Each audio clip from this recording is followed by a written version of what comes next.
Acabou de acontecer. Desistência do cargo no STF. Alexandre de Moraes surta nesse domingo. Olha no que deu. Se alegre, meus amigos. Nós estamos sim perto do fim. O Moraes está num estado de desespero patológico e cometendo sérios erros. Está se sentindo acuado. Pela primeira vez está percebendo que ele não vai conseguir manter esse império que ele criou. E isso é perceptível nas ações e decisões dele ao longo dos últimos dias. Vamos pegar apenas os últimos 10 dias e você vai entender o nível de desespero dessa pessoa, porque está percebendo que ele já não tem mais a capacidade de se manter no poder. Primeiro, vocês se lembram quando ele tomou essa decisão. Moraes ele decidiu censurar Bolsonaro, impedir Bolsonaro de dar entrevistas. Neste momento, a própria imprensa que fez campanha para ele de forma fervorosa admitiu que ele estava exagerando, que isso era simplesmente irracional. E vários juristas concordaram também. Juristas listam exageros em Moraes, em decisões de Moraes contra Bolsonaro. Isso foi só o começo. A partir desse momento, nós começamos a ter eventos e atos pelo resgate do Brasil, um movimento Reaja Brasil em todas as cidades do nosso país. E nós começamos a perceber que a população já não estava mais com medo, que o povo quer voltar para as ruas. E é buzinaço, adesivaço, faixas espalhadas pelo país, todo mundo pedindo fora Moraes. E não houve aquela reação da imprensa para defendê-lo. Isso aí tem que ser chamado a atenção. Não houve o que, como havia antes, uma reação fervorosa da imprensa, contundente, na defesa do Alexandre de Moraes, como se defendê-lo fosse defender a democracia. Muito pelo contrário. Houve um afastamento da imprensa. O centro não fez nenhuma menção, os presidentes da Câmara, dos deputados, nem do Senado, nenhuma postagem institucional em defesa do Alexandre de Moraes. O que veio, na verdade, foram mais certezas de sanções vinda dos Estados Unidos. E aí, o Moraes fez isso aqui. Moraes bloqueia bens, contas e PIX de Eduardo Bolsonaro. Moraes bloqueou as contas do deputado federal, o recordista de votos na história do Brasil, ele bloqueou as contas dele. Não satisfeito, ele cometeu um gravíssimo erro. E aqui, não tem como ninguém concordar com isso. O Moraes bloqueou as contas da esposa do Eduardo Bolsonaro, a Heloísa.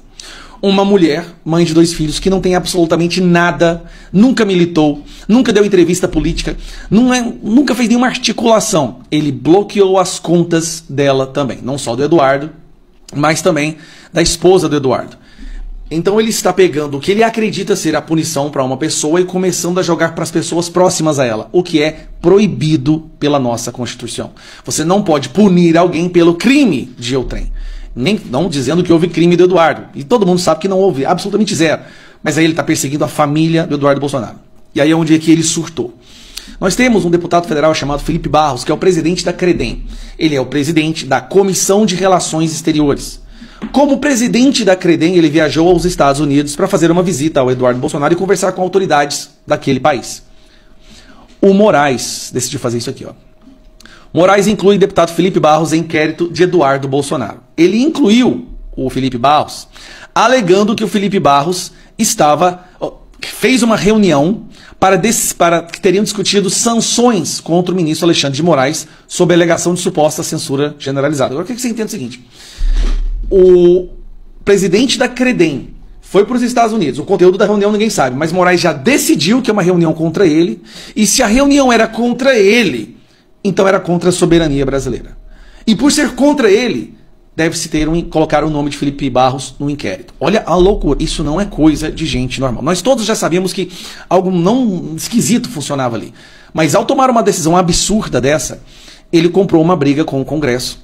E até agora, o que nós estamos vendo é cada vez mais o afastamento dele, o afastamento do Congresso e do Centrão do Moraes. Agora vamos lá. Olha onde que houve realmente um claro surto ali.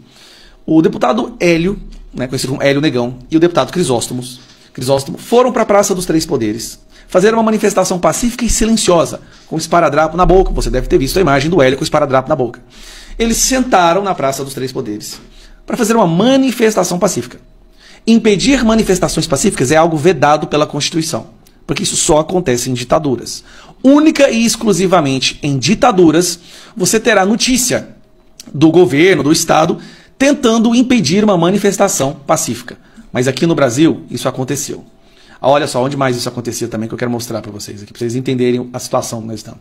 Maduro proíbe manifestações que possam atrapalhar constituinte. Oposição amplia protesto nessa sexta-feira. Então, o Moraes decidiu fazer uma decisão no fim da noite, quase meia-noite, mandando a polícia prender os deputados federais por estarem praticando um crime.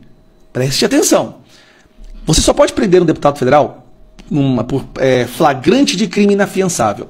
Ele mandou prender 2 deputados, na verdade ele mandou prender 5. Só que ele estava num surto tão grande que 3 desses deputados nem sequer estavam lá.